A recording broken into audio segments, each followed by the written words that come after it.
The intensity of transmitted light when a polarized sheet placed between two cross polarized at 22.5 degree from the polarization axis of one of these chloride is I naught the intensity of fluorescent light of after passing through the first polaroid கொடுத்துருக்காங்க. I நாட்டுங்கிறது வந்து first polaroid intensity. And intensity of translated when a polarized sheet வந்து placed between two cross polarized. Cross polarized என்ன ஒன்று உங்களுக்கு வந்து ஒன்று ஒருத்தர் perpendicular to each other. அது வந்து என்னன்னா 22.5 டிகிரி வந்து போலரைஸ் ஆக்சிலேருந்து ஒரு போலாரைடை வந்து மூவ் பண்ணுறாங்க. அப்படின்னா உங்களுக்கு இன்டென்சிட்டி என்ன வேரியேஷன் இருக்குன்னு கேட்குறாங்க. Out of 4 option you to choose. நான் டயக்ராம் இங்கே கொடுத்துருக்கேன்.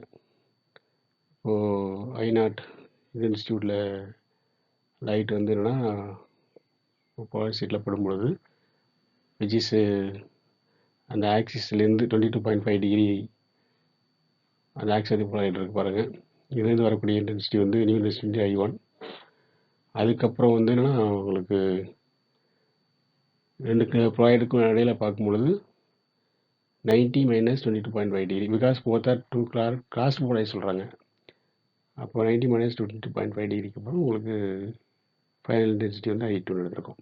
இப்போ நம்ம இந்த I2 தான் கண்டுபிடிக்கிறோம். ஸோ அக்கார்டிங் டு மாலஸ் லா பொறுத்த வரைக்கும் I0 காஸ் ஸ்கொயர் தீட்டா. இப்போ நம்ம வந்து என்ன இப்போ இந்த I1ங்கிறது என்னவா இருக்கும், இனிஷியல் இன்டென்சிட்டி காஸ் ஸ்கொயர் தீட்டாங்கிறது வந்து இங்கே என்ன 22.5 டிகிரி எப்படி எழுதலாம், நம்ம ஒரு கன்வீனியன்ட்டுக்காக 45 டிகிரி பை 2ன்னு எடுக்கும். ஓகேவா, அதான் இங்கே இருக்குது. இப்போ அனதர் I2ங்கும் போது என்னென்னா இந்த I1 தான் அங்கே போகும். அப்போது I0 replace by I1 cos square இங்கே என்ன இருக்குது 90 மைனஸ் 45 பை 2.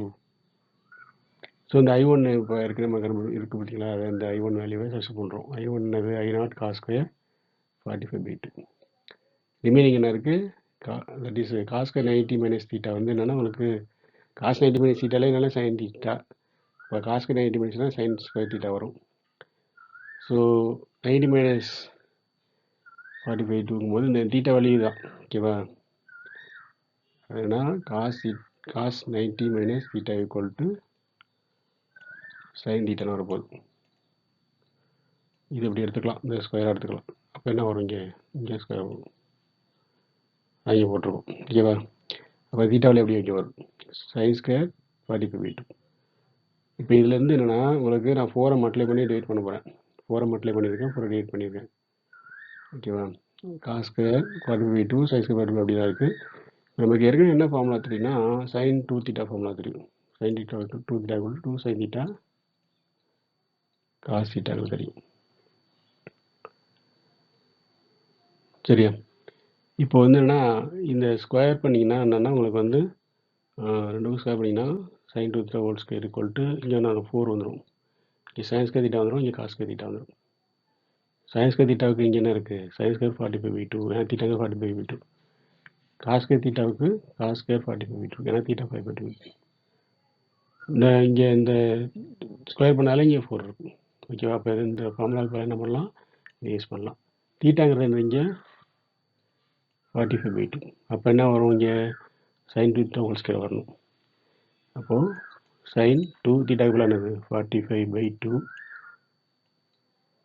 ஹோல் ஸ்கொயர் வரணுமா. அப்போ இந்த 2 இந்த 2 அடிப்பட்டு வரும். அப்போ என்ன வரும் sine 45 whole square sine square 45. அதான் இங்கே போட்டிருக்கும். இந்த I0 பை 4 நம்ம ஒன்றுமே பண்ணல, அது அப்படியே இருக்குது. அப்போ சைன் 45 1/√2 சைன் ஸ்கொயர் 45னா சைன் 45 ஹோல் ஸ்கொயரா. அப்போ என்னது சைன் 45 வந்து 1/√2னால இது ஸ்கொயர் பண்ணும்பொழுது 1 ஸ்கொயர் 1 ரூட்டுக்கு ஸ்கொயர் என்னது 2. அப்போது I0 இருக்க பக்கத்தில் சைன் ஸ்கொயர் 45 1/2 வரும். அப்போ I0 பை 4 இன்ட்டு 1/2 அளவு I0 by 8. So option 3 is correct. இப்படி சிம்பிளி ஈஸியாக நம்ம பண்ணிக்கலாம், சிம்பிள் பண்ணிட்டு போயிடலாம். The help of trigonometric formulas. Thanks for watching. Keep watching. Subscribe. Share.